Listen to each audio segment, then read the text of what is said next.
Congress party నాయకులు 10 ఏళ్ళు అధికారంలో ఉన్నప్పుడు ప్రాజెక్టుల గురించి పట్టించుకున్నటువంటి వారు తెలంగాణ ప్రాంతానికి అన్యాయం జరుగుతూ పోతిరెడ్డిపాడు పులిచింతల లాంటి అక్రమ ప్రాజెక్టులు కట్టినాడు పెదవులు కూడా విప్పనటువంటి కాంగ్రెస్ నాయకులు ఈరోజు ఈ ప్రభుత్వం నీళ్ళిచ్చే ప్రాజెక్టులు కట్టే ప్రయత్నం చేస్తూ ఉంటే ప్రాజెక్టులను రీడిజైన్ చేసి రేపటి భావితరాలకు నీళ్ళు ఇవ్వడం కోసం దీర్ఘకాలిక ప్రాతిపదికన నీళ్ళిచ్చే ప్రాజెక్టు కట్టే ప్రయత్నం చేస్తూ ఉంటే రాజకీయం చేసే ప్రయత్నం చేస్తూ ఉన్నాం.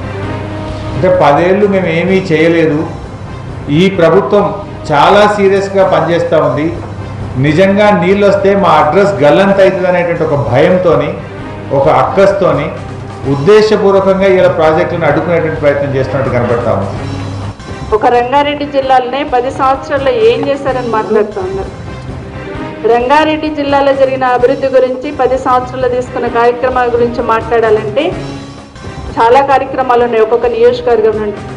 కానీ చిన్నగా 2-3 చెప్తాను. హరీష్ రావు గారికి ఇంటర్నేషనల్ ఎయిర్పోర్ట్ పూర్తి చేసింది కాంగ్రెస్ హయాంలో. ఔటర్ రింగ్ రోడ్డు ప్రతిష్టాత్మకంగా తీసుకొని పూర్తి చేసింది కాంగ్రెస్ హయాంలో.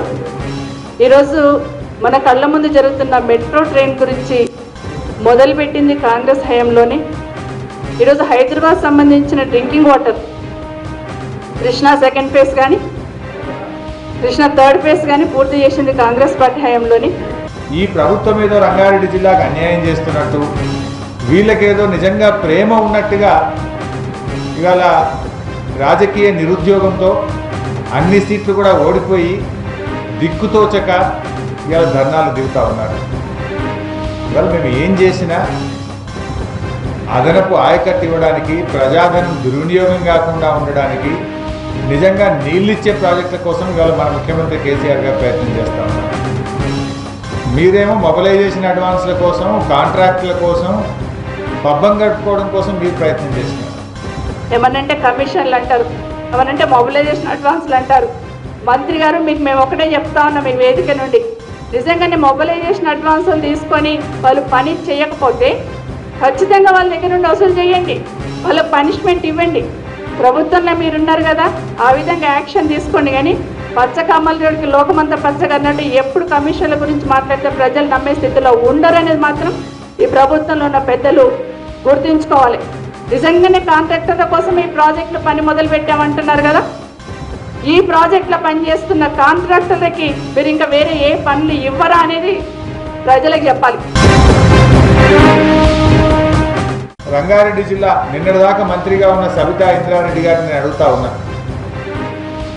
2008లో రాజశేఖర రెడ్డి గారు ప్రాణహితకు శంకుస్థాపన చేస్తే 8 ఏళ్లలో 1 ఎకరమైనా భూసేకరణ మీరు చేశారా? ప్రాణహిత చేవెళ్ల కింద రంగారెడ్డి జిల్లాలో 24,000 ఎకరాల భూసేకరణ అవసరం ఉండేది. 8 ఏళ్ళు మీరే మంత్రి, జిల్లాలో 1 ఎకరమైనా భూసేకరణ ప్రాణహిత చేవెళ్ల కోసం జిల్లాలో మీరు చేశారా? ఈరోజు మేము అడుగుతున్నది, ప్రాణహిత చేవెళ్ల ప్రాజెక్ట్ ఏదైతే మొదలు పెట్టున్నామో రంగారెడ్డిని ఎందుకు తీసేస్తున్నారని మిమ్మల్ని అడుగుతున్నాం. దానికి సమాధానం చెప్పమని మిమ్మల్ని కోరుతా ఉన్నాం. ఒకటి మర్చిపోతండి హరీష్ రావు గారు, రంగారెడ్డి ఈరోజు రంగారెడ్డికి ఇరిగేషన్ పరంగా అన్ని రకాలుగా వెనుకబడ్డదని తెలిసే సాగునీటి అవకాశం తీసుకురావాలనే ప్రయత్నం ఆ రోజు రాజశేఖర రెడ్డి గారు ముఖ్యమంత్రిగా ప్రాణహిత చేవెళ్లకు శ్రీకారం చుట్టినాం. దాన్ని ఆషామాషిగా తీసుకోలేదు, అన్ని ఎంక్వైరీస్ చేయించి అన్ని సర్వేలు చేసుకొని ఈరోజు ఆ ప్రాజెక్ట్ని మొదలుపెట్టున్నాం అనేది జిల్లా ప్రజలకు తెలుసు, తెలంగాణ ప్రజలందరికీ తెలుసు. ఇవాళ మేము ఏదో బాగా వేల కోట్ల రూపాయలు ఖర్చు పెట్టినాం, ఇదంతా వృధా అవుతుందని కాంగ్రెస్ పార్టీ నాయకులు మాట్లాడుతున్నారు. ఇది నిజంగా వింటే ప్రజలు వాళ్ళని చీకొడతారు. కాంగ్రెస్ పార్టీ నాయకులు మొత్తం రంగారెడ్డి జిల్లాలో ఉండే 4 ప్యాకేజీలు 23, 24, 25, 26 4 ప్యాకేజీలకు టెండర్లు పిలిచినారు రంగారెడ్డి జిల్లాలో. ఈ 4 ప్యాకేజీలకు కలిపి 4,200 కోట్ల రూపాయలకు టెండర్లు పిలిచినారు. ఈ 4,200 కోట్లలో 4 ప్యాకేజీల్లో వీళ్ళు ఖర్చు పెట్టిన మొత్తం డబ్బు 194 కోట్లు 8 ఏళ్లలో. ఈ 194 కోట్లలో పనిచేసింది 26 కోట్లు. మరి మిగతా 164 కోట్లు ఏమైనట్టు? సర్వే, మొబిలైజేషన్, అడ్వాన్స్ల పేరు మీద జేబులు నింపుకున్నారు.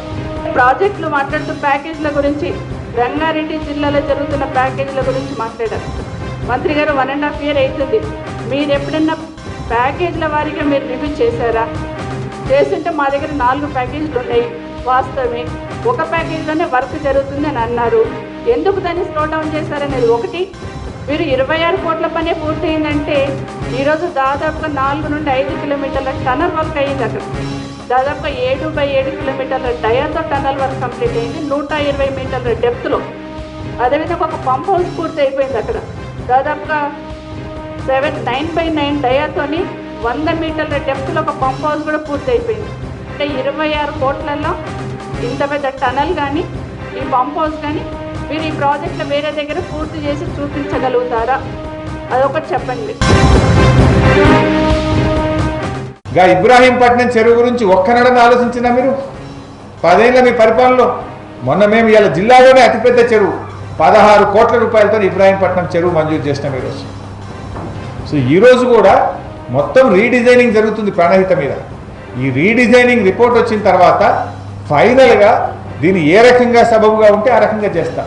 ఇబ్రాహీంపట్నం చెరువు 18 కోట్ల 16 కోట్ల ఇచ్చామని మీరు గొప్పగా చెప్తున్నారే, అదే ఇబ్రాహీంపట్నంలో డ్రింకింగ్ వాటర్ ఊరూరికి 70 కోట్లు పెట్టి కృష్ణా వాటర్ తీసుకొచ్చి ఇచ్చిన ఘనత కాంగ్రెస్ పార్టీది.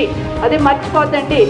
ఈరోజు అక్కడ 4 లైన్ రోడ్ వేస్తున్న 30 కోట్లు పెట్టి రోడ్ వైడనింగ్ చేసి 4 లైన్ల రోడ్ వేస్తున్నది ఈరోజు కాంగ్రెస్ పార్టీ. ఇబ్రాహీంపట్నంలో ఎన్నో రక్షణ సంస్థలకు సంబంధించిన ఇన్స్టిట్యూషన్స్ సంస్థలు ఏర్పాటు చేసింది కాంగ్రెస్ పార్టీ. అక్కడ ఈరోజు రేడియల్ రోడ్స్ ఏర్పాటు చేసింది కాంగ్రెస్ పార్టీ. ఇలా అందుకే నియోజకవర్గాల డిస్కషన్ పెడితే ఏదైనా చెప్పడానికి సిద్ధంగా ఉన్నాం.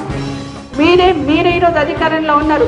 చెరువులకి అసలు కాంగ్రెస్ పార్టీ ఒక రూపాయి కూడా పెట్టనట్టు చెప్తా ఉన్నారు. మీరు 10 సంవత్సరాలలో మైనర్ ఇరిగేషన్ కింద చెరువులకు ఎంతెంత డబ్బులు పెట్టామనేది మీ దగ్గర రిపోర్ట్ ఉంటుంది ప్రతి దగ్గర. ఈరోజు మీరు తట్ట ఎట్టంగానే ప్రచారం చేసుకుంటున్నారు. మేము అలా అనుకోలేదు. ప్రజల కోసం పని చేయాలి, చేస్తున్నాము. వాళ్ళకి కావాల్సిన పనులు అక్కడ జరగాలని ఆలోచించడం తప్పిస్తే ప్రచారం చేసుకోవడానికి ఇంపార్టెన్స్ ఇవ్వలేదు మేము ఆ రోజు.